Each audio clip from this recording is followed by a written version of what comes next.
मनोहर जी का छोटा सा परिवार है। उनके इस परिवार में उनकी पत्नी और उनके 3 बच्चे हैं। राधिका दीदी की ससुराल गरीब थी और अनामिका दीदी की ससुराल बहुत ही ज़्यादा अमीर। इसीलिए अनामिका दीदी को अपनी अमीरी पर बहुत ही ज़्यादा घमंड था। छोटे भाई आलोक की दीप्ति से नई नई शादी हुई थी और घर में सभी बहुत खुश थे। आलोक की दोनों बहनें राधिका और अनामिका भी बहुत खुश थी अपनी भाभी के आ जाने से। मैं तो कब से इंतजार कर रही थी आलोक भैया की शादी का। शुक्र है आखिर मेरी भाभी तो आई। हाँ, हमें तो भाभी का चाव ही चढ़ा हुआ था और फिर ऊपर से हमारी दीप्ति भाभी है ही इतनी प्यारी और सुंदर। अरे, तुझे क्या चाव चढ़ा था राधिका? तुझसे तो खुद के चाव ही पूरे नहीं होते। अनामिका ऐसे कैसे बात कर रही है तू अपनी बहन से? अरे यार मम्मी, गुस्सा मत करो, मजाक कर रही थी मैं तो। तभी आलोक बोला, बस करो यार तुम लोग, दीप्ति अभी नई नई आई है घर में और तुम लोग इस तरीके का माहौल न बनाओ। तभी मनोहर जी बोले, ये सब भाई बहन तो जब देखो तब लड़ते ही रहते हैं। इन लोगों के पास जैसे कोई और काम ही नहीं है। बहू, अब तू आदत डाल ले इन सब लड़ाई झगड़ों की। मम्मी आप भी ना, दीप्ति भाभी नई नई आई हैं इस घर में, वो क्या सोचेंगी हम लोगों के बारे में। नहीं दीदी, मैं गलत नहीं सोचूंगी, आखिर अब मैं भी तो इस घर की ही सदस्य हूँ। तभी राधिका बोली, हाँ हाँ भाभी, मैं तो आज अपनी ससुराल वापस चली जाऊंगी। अब आलोक भैया के साथ आपको हमारे घर पर लंच पर आना होगा। हाँ हाँ जरूर राधिका दीदी, जब आप कहेंगे तब हम लोग आ जाएंगे। अरे भाभी, मैं भी तो हूँ यहाँ पर, पहले मेरे घर आना फिर जाना इस राधिका के घर। और वैसे भी ये कंगाल राधिका आपको क्या ही खिलाएगी, जिसके खुद के खाने का पता नहीं। अनामिका राधिका के बारे में इस तरह बोलकर हंसने लगती है। तभी दीप्ति की सासू माँ ने कहा, हाँ हाँ, दोनों नंद के घर जाएगी, लेकिन पहले राधिका ने इनवाइट किया था, तो पहले दीप्ति बहू राधिका के यहाँ जाएगी। मम्मी, अब ये पहले और बाद में क्या होता है मुझे नहीं पता, भाभी पहले मेरे घर आएंगी, अनामिका ने कहा। ठीक है अनामिका दीदी, आप गुस्सा मत हो, मैं पहले आपके घर ही आ जाऊंगी। ठीक है भाभी, पहले आप अनामिका के घर लंच पर चली जाना और फिर शाम को डिनर पर मेरे घर आ जाना, राधिका ने बहुत ही प्यार से कहा। 2 दिन के बाद दीप्ति और आलोक दोनों पहले अनामिका के घर लंच पर गए। आइए आइए भाभी, इनसे मिलिए, ये है मेरे पति कुणाल। दीप्ति और आलोक ने जीजाजी को नमस्ते किया। तभी जीजाजी ने कहा, सॉरी आलोक, मुझे माफ़ कर देना, मैं तुम्हारी शादी में नहीं आ पाया, बिजनेस के काम से बाहर गया था। कोई बात नहीं जीजाजी। तभी अनामिका ने कहा, तुम्हारे जीजाजी का बहुत बड़ा बिजनेस है, इसीलिए वो नहीं आ पाए, बहुत ही ज़्यादा व्यस्त रहते हैं ना। आइए भाभी भैया, आप लोग बैठकर बातें कीजिए, तब तक मैं खाना लगाती हूँ आप लोगों के लिए। आइए आप लोग डाइनिंग एरिया में आ जाइए। अनामिका लंच डाइनिंग टेबल पर ही लगाना, वहीं बैठकर खाएंगे। हाँ हाँ, डाइनिंग टेबल पर ही लगाऊंगी। भाभी आपको पता है, ये डाइनिंग टेबल हम लोगों ने मुंबई से मंगवाया था, बहुत ही महंगा है। ठीक है, मैं लंच लगाती हूँ। सभी लोग डाइनिंग टेबल पर बैठ जाते हैं। तभी अनामिका डाइनिंग टेबल पर सारे बर्तन लगा देती है और फिर वहीं पर बैठ जाती है। अरे दीदी, आप भी बैठ गईं, खाना लगाइए ना, किसका इंतज़ार कर रही हैं? या फिर सिर्फ बर्तन दिखाकर ही पेट भरने का इरादा है? अरे आलोक, पहले खाना आए तो, तब तो तुम्हारी दीदी खाना लगाएंगी। क्या मतलब है जीजा जी? अरे भाई, तुम्हारी दीदी ने खाना ऑर्डर किया है, सब तुम लोगों की पसंद का है। डिलीवरी वाला अभी तक आया नहीं, उसी का इंतज़ार हो रहा है। अनामिका दीदी, खाना आपने होटल से मंगाया है क्या? हाँ भाभी, बहुत अच्छा खाना है वहाँ का, इसीलिए मैंने वहीं से मंगाया है। कुणाल, उस होटल वाले को फ़ोन कीजिए ना और पता कीजिए खाना अभी तक क्यों नहीं आया। तभी डोरबेल बजती है और अनामिका बाहर जाकर खाना ले आती है। वाह, खाने की खुशबू तो बड़ी अच्छी आ रही है। क्या क्या मंगाया है तुमने खाने में? कढ़ाई पनीर, दाल मखनी, पाव भाजी, फ्राई राइस और रोटी। दीदी चलो अब जल्दी से खाना निकालो, बहुत तेज भूख लग रही है। हाँ हाँ आलोक, बस 5 मिनट दे, अभी मैं खाना टेबल पर लगा देती हूँ। अनामिका ने टेबल पर खाना लगा दिया और सभी लोग खाना खाने लगते हैं। भैया भाभी, आप लोगों को खाना कैसा लगा? मुझे तो बहुत ही अच्छा लगा, मज़ा आ गया खाना खाकर। तभी दीप्ति ने कहा, हाँ हाँ दीदी, खाना बहुत ही अच्छा था। लेकिन कुणाल बीच में ही बोल पड़ा, दीदी बुरा मत मानिएगा, लेकिन मुझे नहीं अच्छा लगा ये खाना। कैसी बातें कर रहे हैं आलोक, बहुत बड़ा होटल है वो, वहाँ का खाना हर कोई नहीं खा सकता। पूरे 5,000 का खाना था 4 लोगों का, और तू कह रहा है कि खाना अच्छा नहीं लगा। तुम तो मम्मी का बनाया हुआ खाना खाते हो, तुम्हें क्या पता। आलोक और दीप्ति मन ही मन में सोच रहे थे कि अनामिका दीदी ने हमें लंच पर बुलाया है या फिर हमें अपनी अमीरी दिखाने के लिए बुलाया है। आलोक, आप भी ना कुछ भी बोलते रहते हैं, कितना अच्छा तो खाना है। हाँ हाँ भाभी, आप बिल्कुल सही कह रही हैं। आलोक भैया क्या जाने बाहर का खाना। वैसे अनामिका दीदी, आपका घर बहुत ही अच्छा है। ऐसा लग रहा है कि जैसे ये कोई घर नहीं हवेली हो। देखिए ना भाभी, अब कुणाल का इतना बड़ा बिजनेस है, तो फिर हम लोगों को उसी के हिसाब से रहना पड़ता है। इसीलिए कुणाल ने ये घर पूरे 1 करोड़ का खरीदा है। अनामिका दीदी, आपने और किसी से नहीं मिलवाया? और कौन भाभी, मैं और कुणाल ही तो रहते हैं यहाँ पर। अरे दीदी, मेरे कहने का मतलब है आपके सास और ससुर। अच्छा, वो लोग तो गांव में ही रहते हैं, वो लोग यहाँ नहीं रहते। कहते हैं कि उन्हें यहाँ अच्छा नहीं लगता, अकेले पड़ जाते हैं यहाँ पर। और ना उन लोगों का कोई पहनने का ढंग है और ना ही रहने खाने का। वो लोग गांव में ही ठीक हैं, यहाँ आने की वैसे भी उनको कोई ज़रूरत नहीं है। और फिर मैं खुद ही नहीं चाहती कि वो लोग यहाँ पर आएं। बहुत ही टोका टाकी करते हैं, ऐसा मत करो, वैसा मत करो, ये मत करो, वो मत करो। और मुझे ये सब बिल्कुल भी पसंद नहीं है भाभी, इसीलिए मैं नहीं चाहती कि वो लोग यहाँ रहें। तभी आलोक और दीप्ति ने मन ही मन में सोचा, जीजा जी कैसे इंसान हैं, अपने माँ बाप को वहाँ गांव में अकेले छोड़कर यहाँ ऐशो आराम की ज़िंदगी जी रहे हैं। जीजा जी को अपने माता पिता की कोई फिक्र ही नहीं है। मेरी अनामिका दीदी तो दूसरे घर से आई हैं, लेकिन जीजा जी तो उनके ही बेटे हैं। उन्हें तो अपने माता पिता के बारे में सोचना चाहिए। कैसा ज़माना आ गया है, जब बेटा ही अपने पिता की इज्जत नहीं करेगा, तो फिर बहू अपने सास ससुर की इज्जत कैसे करेगी। खाना खाने के बाद खाने की टेबल से सब लोग उठ जाते हैं। तभी अनामिका ने कहा, चलिए भाभी, मैं आपको अपना घर दिखाती हूँ। आलोक और कुणाल को बातें करने दो। ठीक है अनामिका दीदी, चलिए। अनामिका दीप्ति को पूरा घर दिखाती है और वो फिर अपने बेडरूम में लेकर जाती है। वाह अनामिका दीदी, आपका बेडरूम तो बहुत ही सुंदर है। हाँ हाँ, क्यों नहीं सुंदर होगा, आखिर कुणाल ने सब कुछ इसमें बाहर से ही मंगवाया है, कुछ भी यहाँ का नहीं है। यहाँ पर जितना भी सामान रखा हुआ है सब बहुत ही इम्पोर्टेड है। आपके सामने दीवार पर टंगी राधा कृष्ण की मूर्ति देख रही हैं, ये 80,000 की मूर्ति है। हाँ हाँ अनामिका दीदी, बहुत ही अच्छी लग रही है ये मूर्ति। दीप्ति ने मन ही मन में सोचा, ये कैसा नेचर है अनामिका दीदी का, हर जगह पैसा पैसा, भगवान की मूर्ति में भी पैसा दिखा रही हैं। अपने सास ससुर को तो यहाँ रख नहीं सकती और दिखावा इतना करती हैं। दीप्ति अनामिका की बातें सुनकर पूरी तरह से ऊब चुकी थी।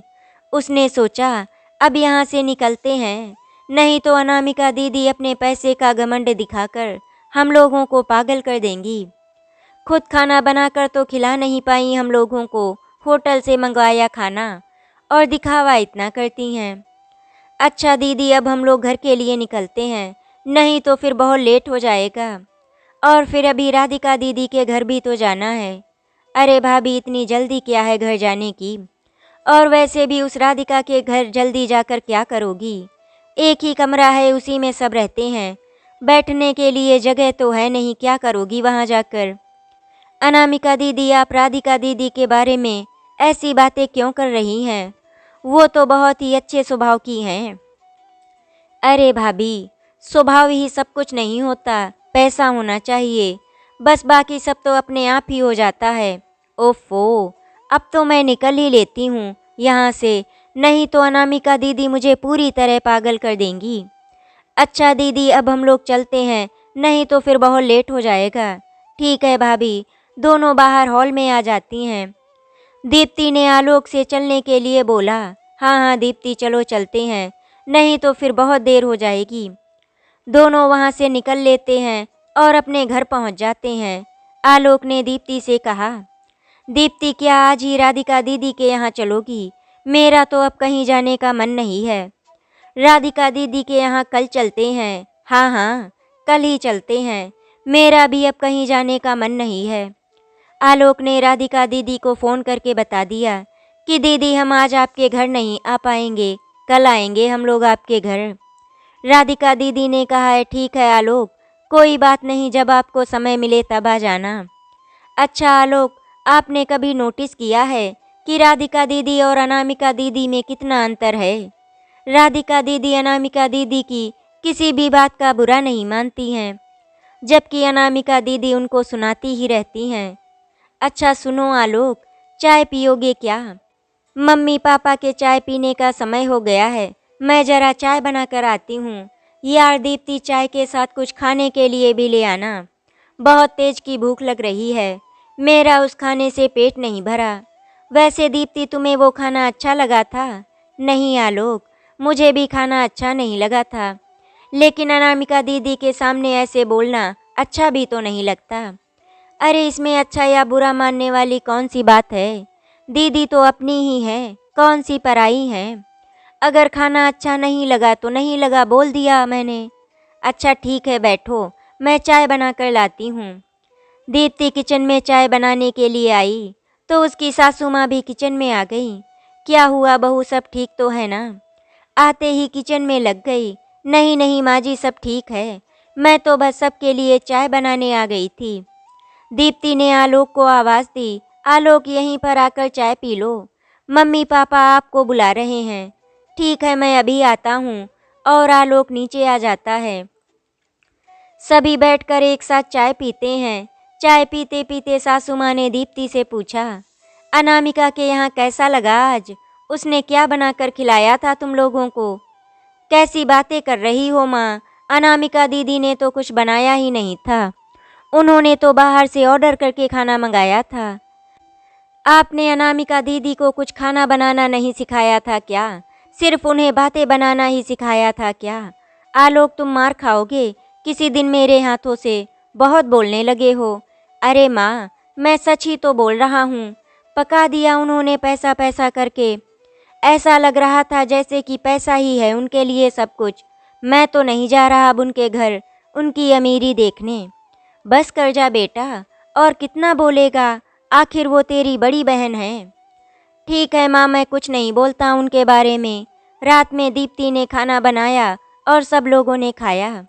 दीप्ति ने आज तहरी बनाई थी और वो तहरी सबको बहुत ही पसंद आई। दरअसल दीप्ति को पूरा खाना बनाना नहीं आता, उसको सिर्फ तहरी, दाल चावल और चाय ही बनानी आती थी। खाना खाने के बाद सब अपने अपने कमरे में सोने के लिए चले गए।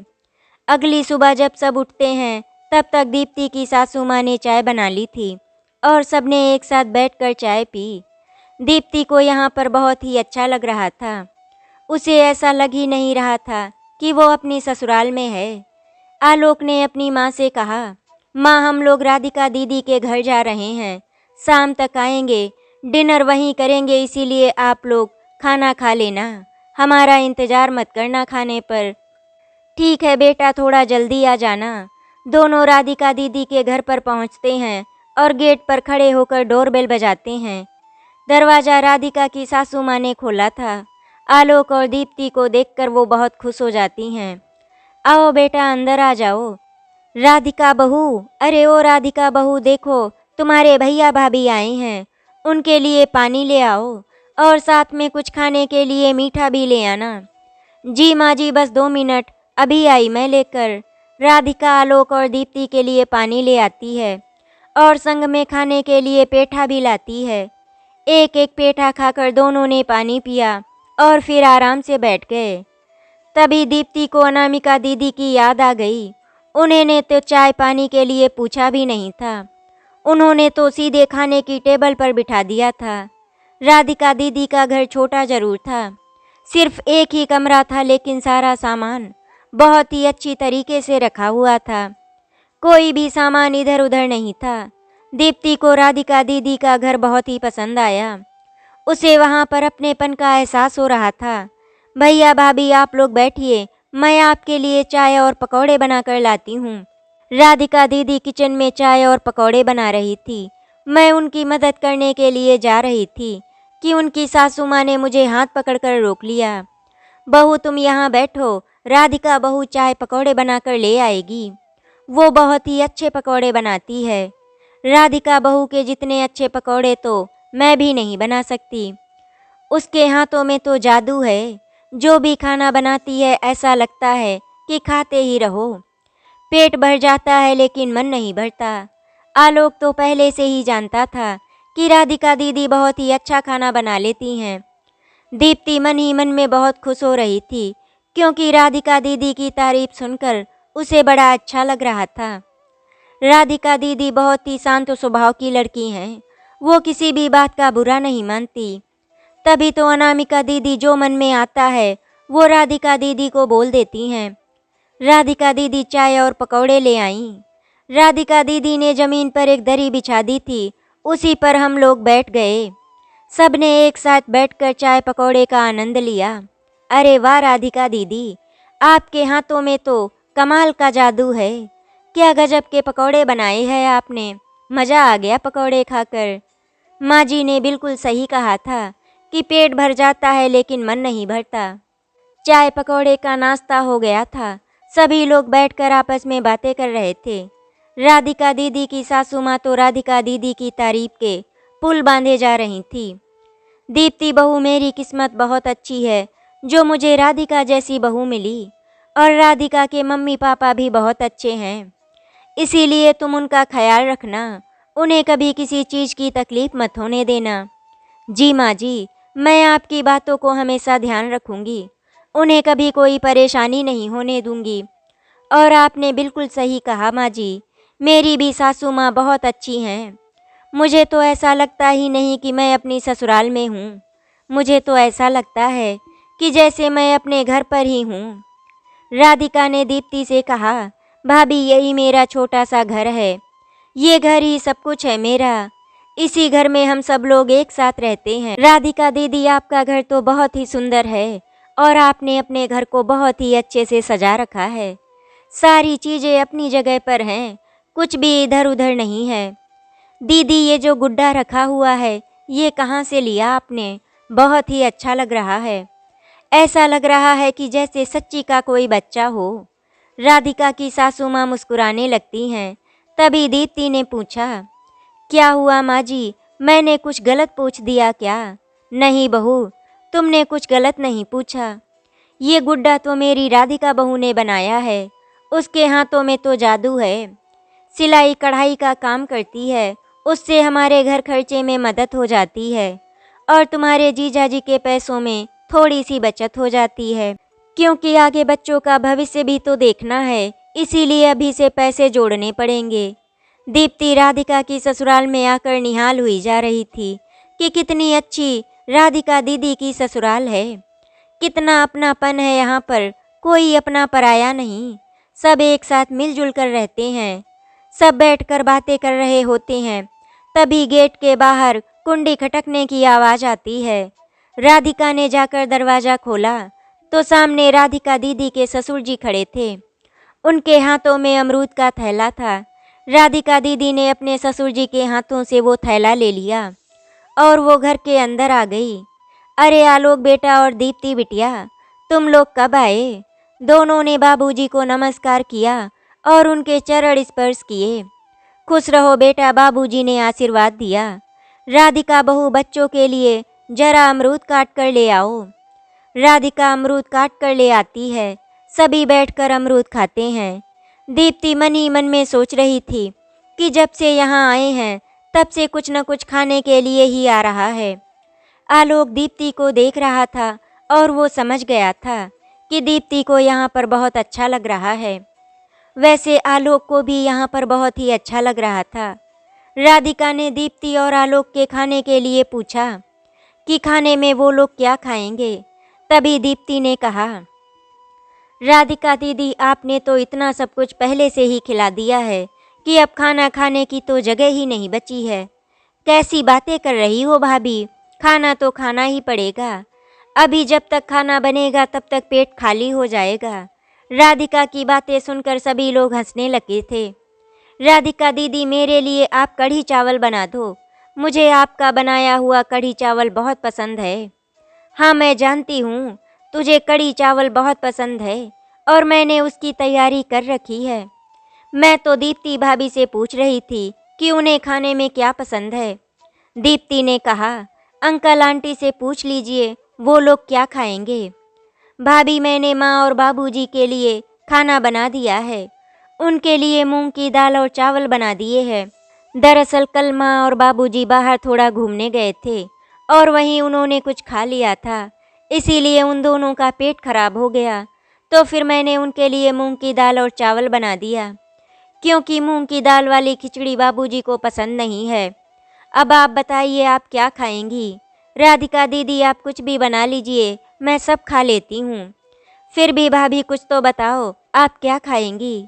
ठीक है दीदी, मेरे लिए आप आलू के पराठे बना देना, मुझे बहुत अच्छे लगते हैं। मुझे तो आलू के पराठे बनाने भी नहीं आते। कोई बात नहीं है भाभी, मम्मी को आलू के पराठे बहुत अच्छे बनाने आते हैं, उनसे सीख लेना। हाँ हाँ, सीखना तो पड़ेगा ही मुझे, क्योंकि मुझे खाना बनाना तो आता ही नहीं है। राधिका दीदी किचन में काम करने लगी तो फिर मैं भी उनकी मदद करने के लिए किचन में पहुंच गई और बाहर बैठकर उनकी सासू माँ भी कुछ न कुछ काम कर ही रही थी। पूरा खाना बन गया था और वही जो दरी पड़ी हुई थी उसी पर पूरा खाना लगा दिया गया। चारों तरफ बैठकर सब लोगों ने खाना खाया। खाना खाते खाते बीच बीच में सब गप्पे भी मार रहे थे। सबका खाना पीना हो गया था। दीप्ति और आलोक ने कहा, अच्छा दीदी, अब आप हम लोगों को इजाज़त दीजिए, मम्मी पापा घर पर वेट कर रहे होंगे। दीप्ति और आलोक चलने लगे तो राधिका दीदी और उनके सास ससुर ने कहा, बेटा कभी कभी आते रहना, तुम लोग आ जाते हो तो अच्छा लगता है। जी अंकल आंटी, हम लोग ज़रूर आएंगे, हमें भी आपके यहाँ आकर बहुत ही अच्छा लगा। दीप्ति और आलोक ने सबके पैर छुए और घर से बाहर आ गए। दीप्ति ने आलोक से कहा, राधिका दीदी के घर पर सब कितना अच्छा था। उन्होंने अपने पूरे परिवार को कितने अच्छे से एक ही कमरे में संभाल कर रखा है। कौन कहेगा कि राधिका दीदी गरीब हैं। राधिका दीदी तो दिल से बहुत अमीर हैं। वाह मेरी किस्मत कितनी अच्छी है कि मुझे दो दो नंद मिली और दोनों ही बिल्कुल अलग। कितना फ़र्क है अनामिका दीदी और राधिका दीदी में। आशा करती हूँ आपको हमारी कहानी अच्छी लगी होगी। अगर आपको हमारी कहानी अच्छी लगी तो वीडियो को लाइक एंड शेयर करें, चैनल को सब्सक्राइब करें। वीडियो देखने के लिए आपका धन्यवाद।